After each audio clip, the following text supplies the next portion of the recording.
Kenye na-achọ ikpu ya okpu na-enwe ikpu. Ewe nta ụtụtụ ọgịnị. You don't know why it's going on. Oga Dimis. Anọ n'oge nwachi batara akwa ụnyaa. Ana m achọ okpu m ifuru ya chọrọ m ikpu ya. Let's have it.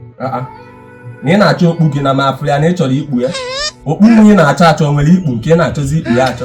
Oga Dimis, a na-ekwu okwu dị mkpa na-eme ichi batara akwa ụnyaa ndị ichikpuru okpu ma achọrọ m ikpu ya na. Kenye na-achọ ikpu ya okpu na-enwe ikpu. Ọ sị na ọ na-achọ ikpu ya. Enwe mgbe njisi gị ikpu na asị gị na m chọrọ ikpu okpu m ikpu ka m kpunye okpu m esi m. Ị na-asị na ị na-achọ ikpu okpu ị na-asịkwa na ị na-achọ ikpu ị na-achọ ikpu ị na-achọ ikpu. Na aghọta m ihe na-ekwu. Ichi batara okpu ka ọ na-echebata m. Achịbatara m okpu nwa nwere ikpu. Talụ ka nta atụ biko. Ala gba ukwu ego efe iji ata atụ ibe gị ji ezigbo ihe ata atụ gị nwa jiri ihe brọsh eji ekochi ududo ọhịa ite nne gị ji esi ofe ọhịa iji ata atụ na-eti nne gị ọhịa ikpu n'isi